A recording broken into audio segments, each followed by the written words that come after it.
Phone EMI, bike EMI, home loan EMI, car EMI ఇలాంటివి చిన్న చిన్నవి అన్నీ కలిసి ఇంకా అప్‌డేటెడ్‌గా చెప్పాలి అంటే నెట్‌ఫ్లిక్స్‌కి, ఇంకా అప్‌డేటెడ్‌గా ఏఐ జమానా చెప్పాలి అంటే క్లాడ్‌కి, చాట్‌జీపీటీకి ఇలా ఈఎంఐలన్నీ మీకు సింపుల్‌గా అనిపించొచ్చు. బట్ ఇవన్నీ క్యుములేటివ్‌గా కలిసి మీ సాలరీని చోక్ చేస్తాయి.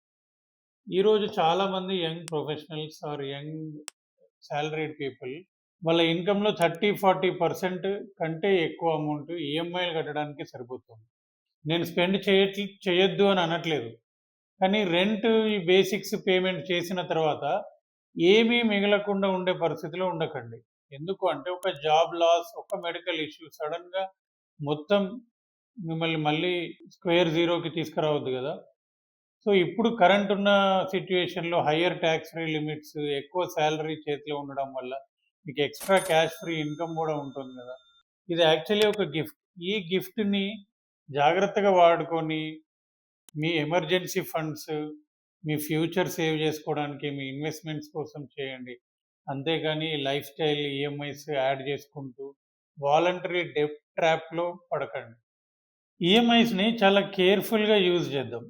మెయిన్‌లీ రియల్ నీడ్స్ ఇంకా రియల్ అసెట్స్ మీరేదన్నా డబ్బు ఖర్చు పెట్టారంటే ఒక అసెట్ బిల్డ్ కావాలి. అంతేగాని అది ఈరోజు ఉండి రేపు మాయమయ్యే దానిలో దే ఖర్చు పెట్టకూడదు.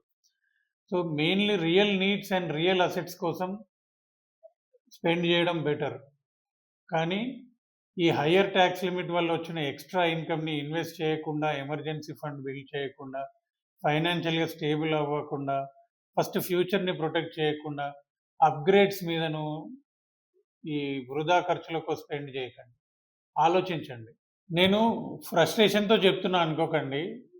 నా కన్సర్న్‌తో చెప్తున్నాను. నా ఎక్స్‌పీరియన్స్ నలుగురికి పనికి రావాలన్న ఉద్దేశ్యంతో చెప్తున్నాను. ఇది గనుక మీకు హిట్ అయితే మంచిది.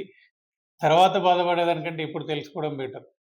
ఈ వీడియోని ఎప్పుడు ఈఎంఐ వల్ల డబ్బులు టైట్ అని మీ ఫ్రెండ్‌కి షేర్ చేయండి. అండ్ ఇలాంటి ఇంకా useful straight no nonsense content కోసం ఫాలో చేయండి. Thank you.